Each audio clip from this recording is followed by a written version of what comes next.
ಸಂಪುಟ ವಿಸ್ತರಣೆ ಅನ್ನೋದು ಚಿಕ್ಕ ಮಕ್ಕಳ ಆಟದಂತ ಆಗ್ಬಿಟ್ಟಿದೆ. ಸಣ್ಣ ಪುಟ್ಟ ಮಕ್ಕಳು ಆಟ ಆಡ್ತಾರಲ್ಲ ಆ ರೀತಿ ಈಗ ಸಂಪುಟ ವಿಸ್ತರಣೆ ಆಗ್ಬಿಟ್ಟಿದೆ. ಕಾಂಗ್ರೆಸ್ ಪಾರ್ಟಿಯಲ್ಲಿ ಭಾರಿ ಹೈಡ್ರಾಮಾ ನಡೀತಾ ಇದೆ.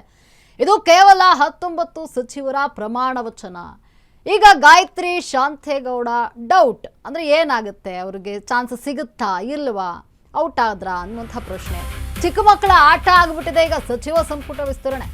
ಕಾಂಗ್ರೆಸ್ ಪಾರ್ಟಿಯಲ್ಲಿ ಭಾರಿ ಹೈಡ್ರಾಮಾ ನಡೀತಾ ಇರುವಂಥದ್ದು ನೋಡಿ. ಏನು ಇಂದು ಕೇವಲ 19 ಸಚಿವರ ಪ್ರಮಾಣ ವಚನ. ಇಲ್ಲಿ ಒಂದು ವಿಕೆಟ್ ಔಟ್ ಆಗುತ್ತಾ ಅಂದ್ರೆ ಈಗ ಗಾಯತ್ರಿ ಶಾಂತೇಗೌಡ ಔಟ್ ಆಗ್ತಾರ, ಅವ್ರಿಗೆ ಸಚಿವ ಸ್ಥಾನ ಸಿಗಲ್ವಾ ಅನ್ನುವಂಥ ಪ್ರಶ್ನೆ ಇದೆ.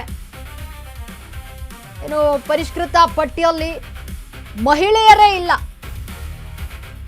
ಇಂದು ಗಾಯತ್ರಿ ಶಾಂತೇಗೌಡ ಪ್ರಮಾಣ ವಚನ ಇಲ್ಲ, ಇದಕ್ಕೆ ವಿರೋಧ ವ್ಯಕ್ತವಾಗಿರೋದ್ರಿಂದ ಇಲ್ಲಿ ಪರಿಷ್ಕರಣೆ ಆಗಿದೆಯಾ. 19 ಸಚಿವರ ಹೆಸರನ್ನ ಈಗ ಸಿಎಂ ಡಿಕೆ ಶಿವಕುಮಾರ್ ನೀಡಿದ್ದಾರೆ ರಾಜಭವನಕ್ಕೆ. ಕೇವಲ 19 ಮಂದಿಯಿಂದ ಪ್ರಮಾಣ ವಚನ. ಚಿಕ್ಕ ಮಕ್ಕಳ ಆಟದಂತಾಗ್ಬಿಟ್ಟಿದೆ ಈಗ ಸಚಿವ ಸಂಪುಟ ವಿಸ್ತರಣೆ. ಕಾಂಗ್ರೆಸ್ನಲ್ಲಿ ದೊಡ್ಡ ಹೈಡ್ರಾಮಾ ನಡೀತಾ ಇರುವಂಥದ್ದು ಸಚಿವ ಸಂಪುಟ ವಿಸ್ತರಣೆ. ಏನು ಮಕ್ಕಳು ಕಿತ್ತಾಡ್ತಾರಲ್ಲ ಹಂಗೆ ಆಡ್ತಿದ್ದಾರೆ ಸಚಿವ ಸ್ಥಾನಕ್ಕಾಗಿ, ನಮಗ್ ಬೇಕು ಅಂತ ಹೇಳಿ ದೊಡ್ಡ ಹೈಡ್ರಾಮಾ ಮಾಡ್ತಾ ಇರುವಂಥದ್ದು ಇಲ್ಲಿ. ಇಂದು ಕೇವಲ 19 ಸಚಿವರ ಪ್ರಮಾಣ ವಚನ ಆಗುತ್ತಾ, ಗಾಯತ್ರಿ ಶಾಂತೇಗೌಡ ಔಟ್ ಆಗ್ತಾರಾ ಈ ಒಂದು ಲಿಸ್ಟ್ನಲ್ಲಿ? ಯಾಕಂದ್ರೆ ಈಗ ಏನು 20 ಸಚಿವರ ಪಟ್ಟಿ ಬಂದಿತ್ತು, ಅದರಲ್ಲಿ ಗಾಯತ್ರಿ ಶಾಂತೇಗೌಡ ಅವರ ಹೆಸರನ್ನ ಕೊಟ್ಟಿಲ್ವಾ, ಬರೀ 19 ಜನರ ಹೆಸರನ್ನ ರಾಜಭವನಕ್ಕೆ ಹೋಗಿ ಕೊಟ್ಟು ಬಂದಿದ್ದಾರೆ ಇಲ್ಲಿ ಡಿ ಕೆ ಶಿವಕುಮಾರ್. ಹಾಗಾಗಿ ಇಲ್ಲಿ 19 ಜನರ ಪದಗ್ರಹಣ ಆಗುತ್ತಾ ಇವತ್ತು ಅಂತ. ಪರಿಷ್ಕೃತ ಪಟ್ಟಿಯಲ್ಲಿ ಮಹಿಳೆಯರೇ ಇಲ್ಲ. ಗಾಯತ್ರಿ ಶಾಂತೇಗೌಡ ಅವರನ್ನು ಬಿಟ್ರೆ, ಈಗ ಅವರನ್ನು ತೆಗೆದು ಬಿಟ್ರೆ ಮಹಿಳೆಯರೇ ಇರೋದಿಲ್ಲ ಈ ಪಟ್ಟಿಯಲ್ಲಿ. ಹಾಗಾಗಿ ಏನು 19 ಜನರ ಒಂದು ಪದಗ್ರಹಣ ಆಗುತ್ತಾ ಇವತ್ತು ಬರೀ ಅನ್ನುವಂಥದ್ದು. ಚಿಕ್ಕ ಮಕ್ಕಳ ಆಟ ಥರ ಆಗೋಗ್ಬಿಟ್ಟಿದೆ ಇಲ್ಲಿ.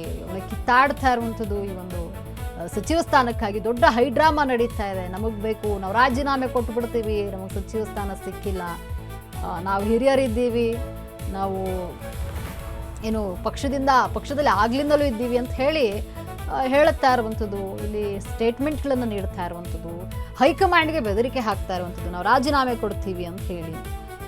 ಈ ರೀತಿ ಈ ಒಂದು ಸಚಿವ ಸಂಪುಟ ಪಟ್ಟಿ ಏನು ಬಂತು ಅದಾದ ಮೇಲೆ ಅಸಮಾಧಾನ ಭುಗಿಲೆದ್ದಿದೆ ಕಾಂಗ್ರೆಸ್ನಲ್ಲಿ. ಇರುವಂತಹ 20 ಸ್ಥಾನಕ್ಕೆ ಆಕಾಂಕ್ಷಿಗಳ ಸಂಖ್ಯೆ ವಿಪರೀತ ಆಗಿಬಿಟ್ಟಿತ್ತು. ಹೈಕಮಾಂಡಿಗೆ ಯಾರು ಕೊಟ್ಟು ಯಾರಿಗೆ ಬಿಡೋದು, ಅವ್ರಿಗೆ ತಾನೇ ತಲೆ ಕೆಟ್ಟು ಹೋಗ್ಬಿಡುತ್ತೆ. ಇಲ್ಲಿ ಯಾರು ಕೊಡೋದು, ಒಬ್ರು ಕೊಟ್ಟರೆ ಒಬ್ರಿಗೆ ಕೋಪ ಅಂತ. ಕೊನೆಗೊಂದು ಪಟ್ಟಿ ಫೈನಲ್ ಆಗೇ ಬಿಡ್ತು. ಅದರಲ್ಲಿ ಯಾರೆಲ್ಲ ಹೆಸರಿತ್ತು, ಯಾರಿಗೆಲ್ಲ ಕೈ ತಪ್ಪಿತು ಅಂಥವ್ರು ನೋಡಿ, ಯಾರೆಲ್ಲ ಆಕಾಂಕ್ಷಿಗಳಿದ್ರು ಕೈ ತಪ್ಪಿತು ಅವರೆಲ್ಲ ಬೇಸರಗೊಂಡಿರುವಂಥದ್ದು, ಅಸಮಾಧಾನಗೊಂಡಿರುವಂಥದ್ದು. ಪಕ್ಷ ತೊರೆದು ನಾವು ಹೋಗ್ತೀವಿ, ರಾಜೀನಾಮೆ ಕೊಡ್ತೀವಿ, ನಾವು ಶಾಸಕ ಸ್ಥಾನಕ್ಕೆ ಅಂತ ಹೇಳಿ ಬೆದರಿಕೆ ಹಾಕ್ತಿದ್ದಾರೆ. ಈಗ ಏನು 20 ಜನರ ಪಟ್ಟಿ ಬಂದಿತ್ತು, ಸಚಿವರ ಪಟ್ಟಿ ಬಂದಿತ್ತು, ಇದರಲ್ಲಿ ಗಾಯತ್ರಿ ಶಾಂತೇಗೌಡ ಔಟ್ ಆಗ್ತಾರ, ಸಚಿವ ಸ್ಥಾನ ಸಿಗೋದಿಲ್ವಾ ಅವರಿಗೆ ಅಂತ ಈ ವಿಚಾರವಾಗಿ ಸಿದ್ದರಾಮಯ್ಯನವರು ಕೂಡ ಅಂದರೆ ಅವರ ಹೆಸರನ್ನ ಪರಿಗಣಿಸುವಂತಹ ಅವಶ್ಯಕತೆ ಇತ್ತ ಅಂತ ಹೇಳಿ ಸಿದ್ದರಾಮಯ್ಯನವರು ಕೂಡ ಈ ಬಗ್ಗೆ ಮಾತನಾಡಿದ್ರು. ಹಾಗಾಗಿ ಈಗ ಗಾಯತ್ರಿ ಶಾಂತೇಗೌಡ ಸಚಿವರಾಗೋದಿಲ್ಲ, ಅವರು ಔಟ್ ಆಗ್ತಾರ. ಯಾಕಂದ್ರೆ 19 ಜನರ ಹೆಸರನ್ನ ಮಾತ್ರ ಡಿ ಕೆ ಶಿವಕುಮಾರ್ ರಾಜಭವನಕ್ಕೆ ಹೋಗಿ ಕೊಟ್ಟು ಬಂದಿದ್ದಾರೆ.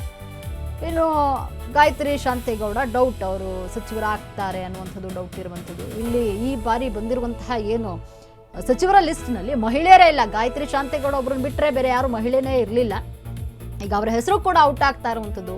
ಇನ್ನುಳಿದಂತೆ ಎಲ್ಲರೂ ಪುರುಷರೇ ಇರುವಂಥದ್ದು. ಇಲ್ಲಿ ಮಹಿಳಾ ಕೋಟದಲ್ಲಿ ಯಾರಿಗೂ ಸಿಕ್ಕಿಲ್ಲ ಈ ಬಾರಿ. ಇವರೊಬ್ಬರಿಗೆ ಮಾತ್ರ, ಗಾಯತ್ರಿ ಶಾಂತೇಗೌಡ ಮಾತ್ರ ಒಂದು ಅವಕಾಶವನ್ನು ನೀಡಲಾಗಿತ್ತು. ಈಗ ಸಾಕಷ್ಟು ವಿರೋಧ ವ್ಯಕ್ತವಾದಂತಹ ಹಿನ್ನೆಲೆಯಲ್ಲಿ ಅವರ ಹೆಸರನ್ನ ಕೈ ಬಿಡಲಾಗಿದೆ. ಇಲ್ಲಿ ಔಟ್ ಆಗ್ತಾ ಇರುವಂಥದ್ದು ಈ ಒಂದು ಲಿಸ್ಟ್ನಲ್ಲಿ ಬರೀ 19 ಜನರ ಸಚಿವರ ಒಂದು ಹೆಸರನ್ನ ಈಗ ರಾಜಭವನಕ್ಕೆ ಹೋಗಿ ಡಿ ಕೆ ಶಿವಕುಮಾರ್ ಕೊಟ್ಟು ಬಂದಿದ್ದಾರೆ.